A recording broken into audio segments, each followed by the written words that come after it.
Hi, welcome to Sustain Talks. Today I'm joined by Ed Gemmell, leader of the Climate Party, managing director of Scientists Warning Europe, unitary councillor in Buckinghamshire, and so much more. Ed, I am delighted to have you with us today. Hello. Pleased to be with you, Sam. How are you?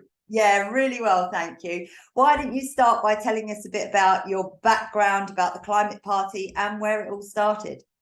Yes, sure. Okay. Well, I suppose going back a long way, very brief background on myself, ex-army lawyer, ex-army officer, ex-city lawyer, had my own company. And then in June 2019, I went through an ecological conversion. And post that, have worked all of my time now on climate change. Really got the story then and got going on it. The Climate Party, though, comes slightly later on, although something that had been thought of before. It really comes from about 9 or 10 months ago in conversations with people about what to do. I think personally, my experience at COP26 coalesced it to a necessity, seeing that we weren't going to be getting the international action we required at the COPs, that 26 attempts at trying to protect ourselves through international agreement had really only come up with the Paris Accord, which is voluntary, hasn't really been complied with by everybody. It seemed that national action was absolutely the way to go. And so with the Climate Party, with about 30 others cooperating with it to begin with, so a lot of councillors up and down the country, and scientists, economists, and business people, we decided to get the Climate Party going to drive through the action that we need, and also to help Britain take advantage of the big opportunity that is presented by climate. Yeah, absolutely. I'm interested a bit more about your story as well, and how you got into this, coming from army officer and lawyer and moving into climate. That's a big change. Yes, I suppose it was when I moved back to the UK, so I moved back here after living abroad for many years, I started to get a little bit more into environmental concerns over here, but very much in the sort of way that other people are doing my recycling, doing my bit, and that sort of thing. And then I would expect that some influences such as David Attenborough, the Pope, Greta Thunberg, all of whom have been slightly influential in my thinking. And then it was in June 2019, on the 3rd of June 2019, I started No Disposable Cup Day. So in order to get people to stop using disposable cups and move towards reusable cups. But actually that was quite critical, because what happened then after that is I became a sponge for all of the environmental information that I hadn't been getting beforehand. A critical part of that was one of the scientist warnings. So the 2017 scientist warning to humanity a second notice, which was dire in terms of what we've done to the planet and what we need to do. But when I finished reading it, the thing that hit me was it had been signed by 15,000 scientists at the time, before it had even gone out. So this is the most endorsed scientific paper ever, and I hadn't heard about it. Yeah. And I thought, oh my goodness, how is it that I couldn't possibly have heard about it? And then looking into things a bit more, I then got more and more into the science. And about in the third week of June, I then had a dream. I'm a single father. So my kids now are 13 and 15. At the time, they would have been about 11 and 13. And in my dream, they're now adults. So young adults, late 20s or something. And they're arriving back to my house, my semi-detached house in Buckinghamshire, in their full army kit. So they've got khakis on, they've got green berets on, and they've got their green kit bags. And they dump their army kit bags down in the hall, and they come in to find me in the living room having a coffee. And they say to me, Papa, we've just come back from Europe where we're shooting people to stop them getting the drinking water. And then they say to me, we're being shot at, we could be killed, but we've got great flak jackets, we've got big guns, great equipment, and we're shooting the poor people who have smaller guns to stop them getting the drinking water, so you can continue to live in the luxury lifestyle you've lived in Britain for the last couple of decades. And they say to me, you knew about this, didn't you, Papa, 20 years ago? And what did you do about it?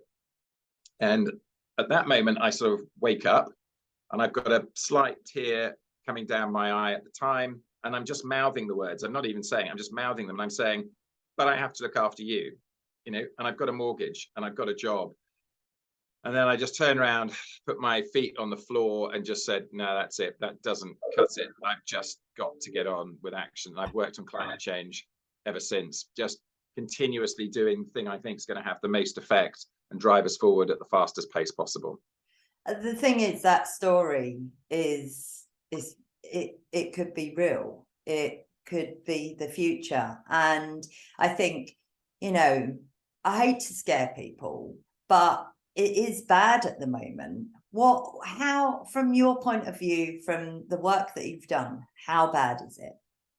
I mean, it's desperate. I mean, if you just look at it logically, and I think we start with IPCC reports.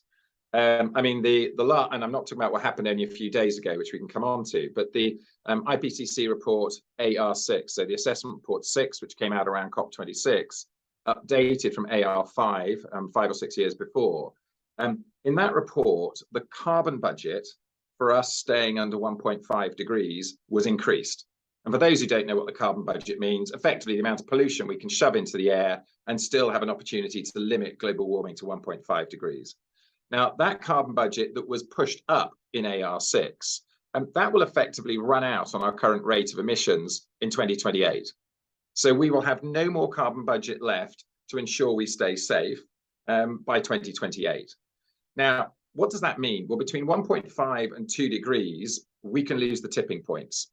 So Tim Lenton, Johan Rockström, and others have talked about the tipping points, and we don't know exactly when they might go, but the body of science is suggesting between 1.5 and 2 degrees.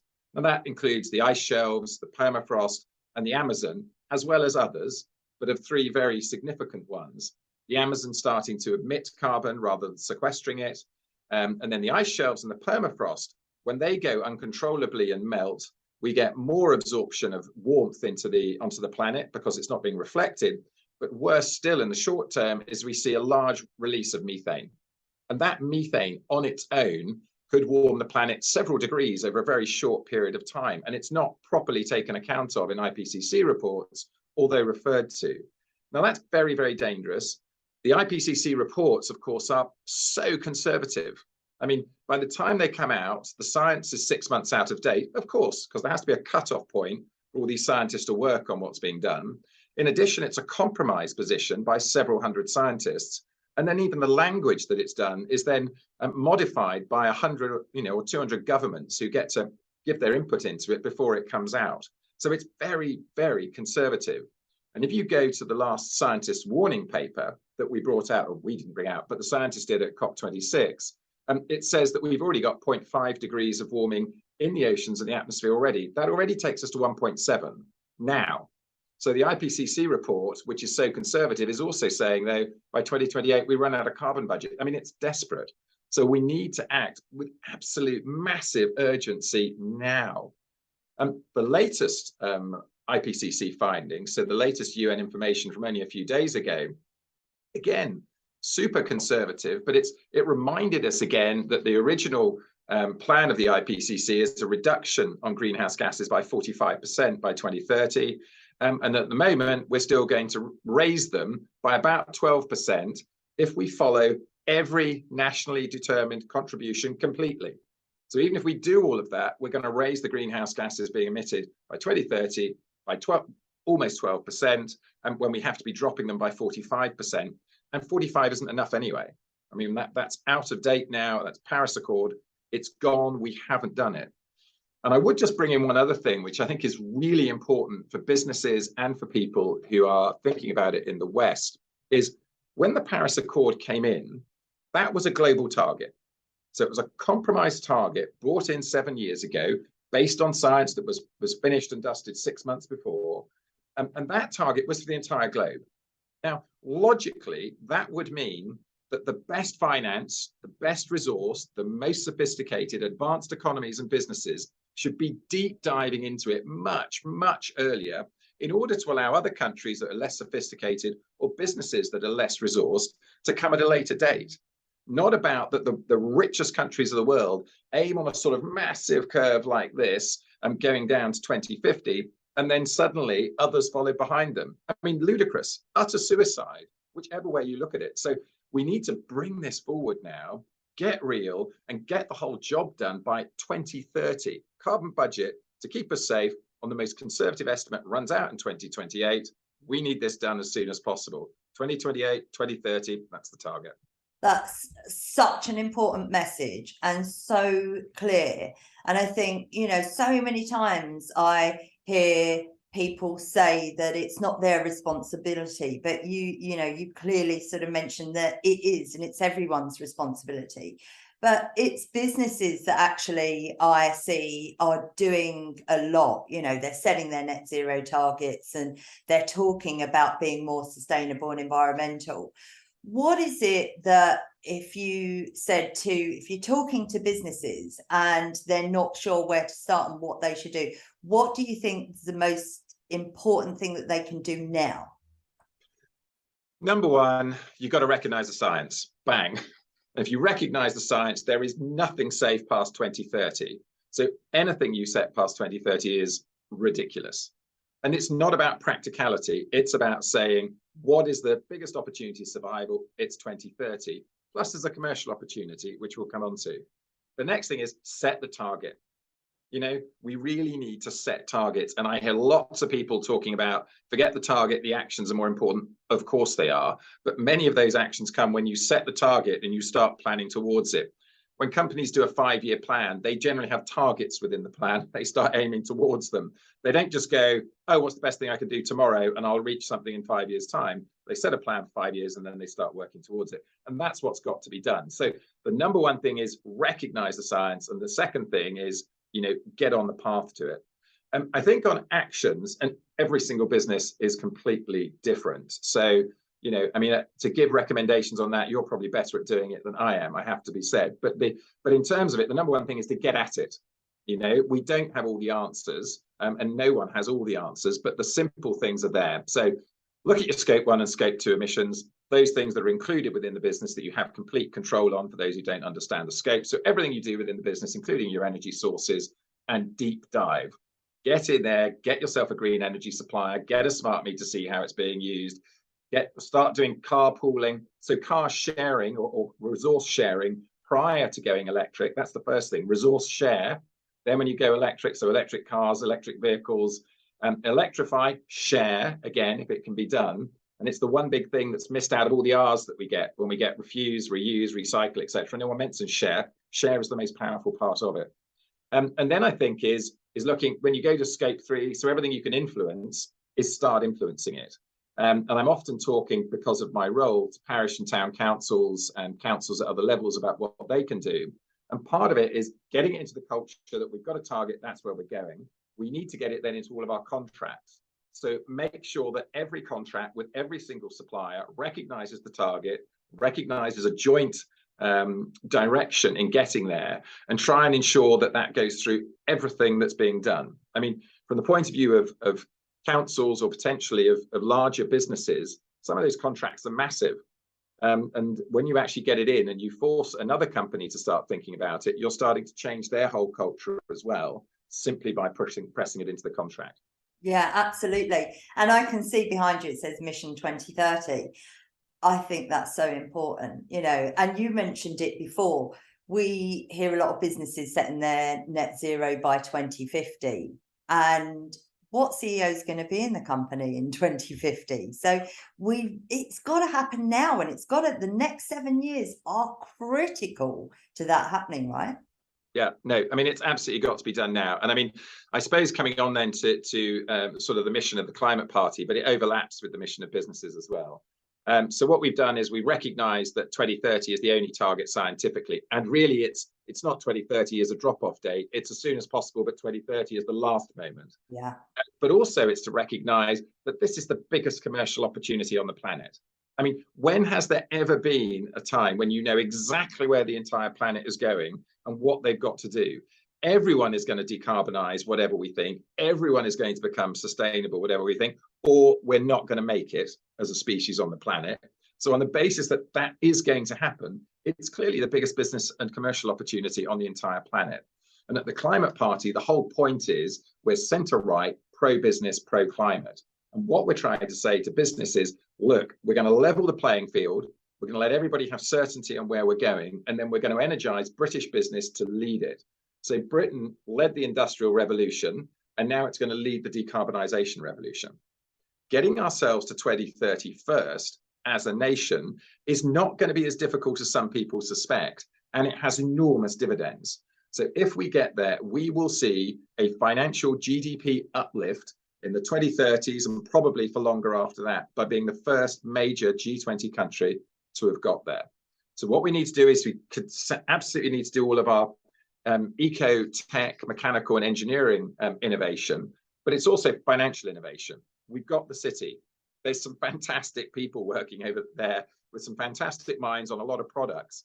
And if we unleash them to get us there by 2030, they will create every single financial product we need to get us there. And they'll do it at breakneck speed. Now, when they've done it, that'll be available to sell to the rest of the world as well. The city will become the conduit for the rest of the world's financing as the rest of the world tries to catch up.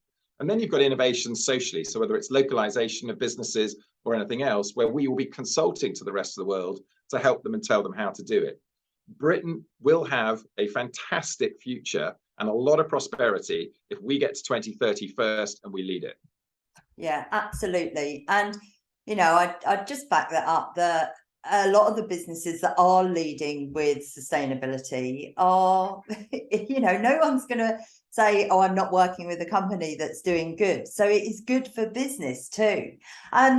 We're coming up to COP27, the world's biggest climate event. You were at COP26. What are your views on what we've achieved over the last year? Yeah. COPs, let's just start on COPs, I think, a bit first. COPs are essential. So I'm not anti-COP, and I'm certainly not anti-international meetings on climate. And they are essential for helping us to move forward with some small steps. They have never, even including Paris, enabled us to move forward as fast as we need to. So we are losing ground at every COP and losing opportunity at every COP. That doesn't mean they're not essential, because every new thing that's agreed moves us to a different level and gets us ready for the next bigger push. Since COP26, I mean, I think overall we haven't seen a great amount of action. We have seen, and okay, in the UK, which is certainly where I'm more focused now and that sort of thing, we've seen small amounts of talk about what we're doing, but we haven't seen the action. And we know the political turmoil, of course, has got in the way of all that. And if it hadn't, and if we'd had a stable prime minister running all the way through from COP26, it may have moved further. So I think we have to recognize that. I think, though, that when we look at some of the things that were agreed at COP26, I mean, the idea that we're going to reduce our methane emissions by 30% by 2030, rubbish. I mean, honestly, you know, I mean, are these people reading the science? Do they not have sensible people advising them? It's utterly ridiculous. And then the idea that we're going to stop destruction of our forests and things by 2030. Oh, okay. So we'll destroy them as much as we can now. We'll chop down as much as we can. And then suddenly we're going to stop and start pulling it back in 2030. Rubbish. It should be done immediately today. And I'm happy to say a few things about what I think about trees in this country, actually, as well, and what we should be doing. So none of it went far enough. I mean, the financial agreements as well, with financial businesses getting together, great. And I do know that there's lots of work going on behind the scenes by a lot of these large financial institutions trying to do things. I don't suppose any of them are on track. But the fact that there was an agreement has actually had some effect. And I know in the city that people have been working on this quite a lot. So it didn't protect us. It didn't go far enough. We haven't followed it. And in the UK, we've been distracted with internecine squabbles and things that have prevented us. So hopefully that's over now and we can move on further. Yeah. New Prime Minister, we're now looking to be in a better position than we were a few weeks ago. Do you think that he is going to deliver on the environmental commitments that were made before? Well, let's rephrase that. Do I think he's going to deliver on environmental commitments that are going to help us survive or Britain to take advantage of the commercial opportunity of climate change? No. Do I think he's going to follow through on everything that Boris Johnson talked about? No. Do I think he is going to be more measured than our 44-day prime minister and listen to what people are saying? I hope so. I have an optimistic view that Rishi Sunak will listen to other people, hopefully Lord Deben particularly, and a number of others, and Chris Skidmore, who, although I think both are wildly slow in what they think needs to be done, are sensible heads in some respects. So I think we need to. I mean, what we've seen so far, of course, is that, and I know some of this came under Liz Truss, and there's a period in which we assume that some of it will continue or not. But we've had all these oil and gas licenses granted, which is utterly ridiculous and completely stupid. We haven't seen yet if the Cumbrian coal mine is going to be agreed or not, and that's been postponed. And Scientists Warning has written several times, as have many other organisations, to try and make sure it isn't. So we're not seeing the right kind of signals coming out of that. I think it is utterly preposterous that Rishi Sunak is not going to COP27. And although I'm an anti-flyer, I could be going to COP27. I have a pass for COP27, but I have been looking into how I can get there without flying, because I won't fly anymore, because it's 1.2 tons of carbon dioxide to get there. And I don't consider my presence is so important that I need to spend 1.2 tons to get there. I do consider that 1.2 tons of carbon spent on Rishi's presence for a day would be very worthwhile, and it would show the proper leadership we need and bring him into contact with world leaders who are driving forward. And I'm disgusted that we have suggested that our king should not go. And what is not being reported in the press is that, or not reported openly and talked about, and I can't believe it, is that the Prince of Wales has been asked not to go. I mean, I find it utterly preposterous. I mean, you might take a view that this is political, not in my opinion, but you might take a view it's political and the king should not be involved. But why on earth would Prince William not be there doing the same thing? I find it preposterous. I don't understand it, and I think many people are really confused. Would there be any reason to stop them going? And actually, I'm surprised that they're letting people make that decision for them. Well, I have sympathy for the king, I have to say. I'm sorry, obviously he doesn't need my sympathy, he's well beyond that, but I do have sympathy for the king, because the expectation of us is he should not be political, of the country, although there is a big expectation of environmentalists that he should keep up his work. But there is no expectation on the Prince of Wales, who also seems to be very committed. And I see no reason why the Prince of Wales wouldn't just say, I'm going, and get out there and do it and represent his father. Also, and somebody made the point this morning on a blog post or whatever I was watching, is it's absolutely right. The Queen made a statement at COP26, and she doesn't have to come out there and say she supports the Conservative Party or the Labour Party or something. She can come, so he could get out there and talk about the overall overarching need we have for speed on the environment. He doesn't have to be political. So there is really no reason why he shouldn't be there. Now, I am secretly praying he's actually recorded a message that's going to be sent, because I haven't seen it in the press saying that he isn't going to be doing a speech online, which I believe is what the Pope did at COP26. So I don't see any reason, again, why he shouldn't do that. But I really hope as well Prince William and Rishi Sunak change their mind and go. Yeah, I think so too. And, I think we were all hoping that the king would have a lot more influence over environmental decisions, and it's yet to be seen. It's early days. So you mentioned before your view on trees in the UK. Do you want to expand a little bit about that? I'm interested in your views on that. Yeah, sure. I mean, this is probably more coming out of doing council work and all this sort of thing. I mean, and the first thing is this agreement that we stop destroying our forests and things in 2030 is utterly ridiculous. So it's completely stupid. We should be doing that tomorrow, and then just by 2030 there should be 0 trees being cut down. Trees are our biggest defense against the climate in terms of adaptation, and they're existing, and it is utterly mad that we allow people to cut down trees to stick up buildings in order to make money. So I mean, in terms of our planning laws, although they do talk about in the National Planning Policy Framework, it talks about climate adaptation and mitigation as being important, we don't act on it. So what we act on is what we call sustainable development, which means people making money out of creating new homes. Whereas what we should be doing is stopping that happening. Now, I spend a lot of time talking to councils, and I went in a more businessy environment. I don't want to bore everybody with this when it's more of a council thing. But what councils are doing all over the country, a lot of councils have set their 2030 targets. So many of our greater cities have got 2030 targets, many other councils as well, as a lot of parish and town councils at the lower level. And a lot of what these councils are doing, and they're bringing in plans, so local plans and neighbourhood plans, so local plans at the higher level, neighbourhood plans at the lower level, where they're trying to require canopy cover. So for instance, you're going to say, I need canopy cover of 25% on all developments in my town, parish, county, whatever it would be, within 5 years. And assuming that's accepted through the planning process, then people, when they come to do their developments, look and say, right, I've got to have 25% canopy cover here within 5 years. I need all my mature trees. So I either keep them or I pick them up and move them. And again, every time I talk to people about moving trees, they go, oh no, too expensive. Rubbish. Come to my little area of Buckinghamshire, £100,000 for a plot, £100,000 to build a home, sell it for 550,000, 600,000.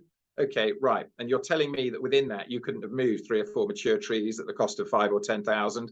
Rubbish. You know, it's just excuses. We're going for the lowest common denominator, and we're not going forward to do the right thing. So we need to protect our trees. Mature trees should stay in the ground, and we should be forcing that through on planning.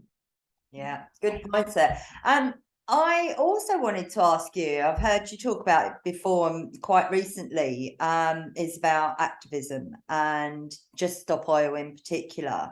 What are your views on that kind of activism? Do you think it's important, and do you think it's making a difference? Right. Well, I wouldn't stick myself to a road.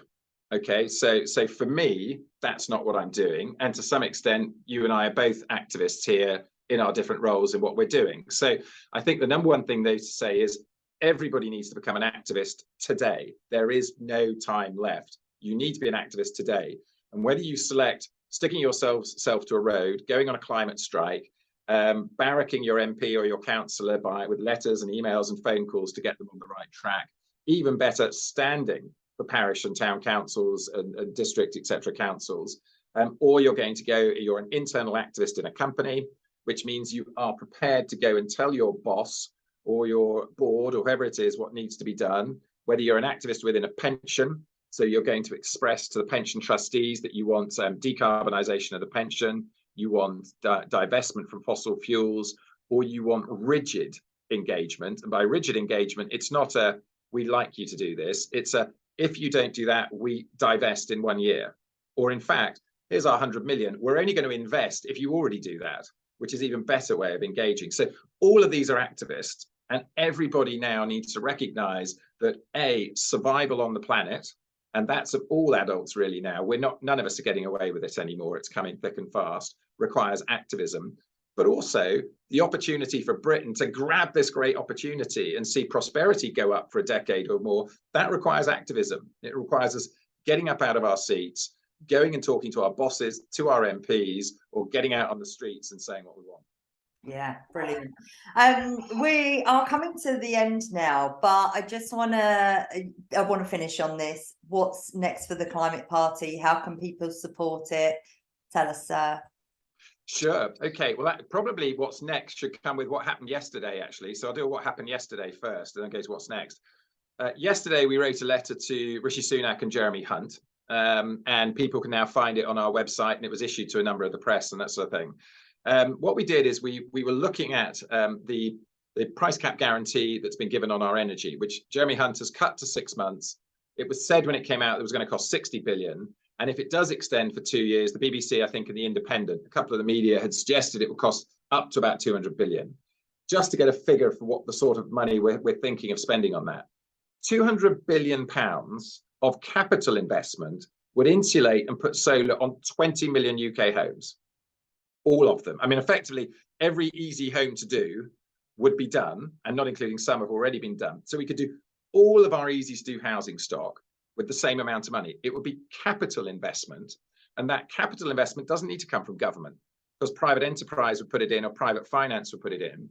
And not only that, once it's done, all those of us that have had our bills reduced by £1,000 a year or so could pay back £800 a year for the next 15 years. We'd still have a lower bill.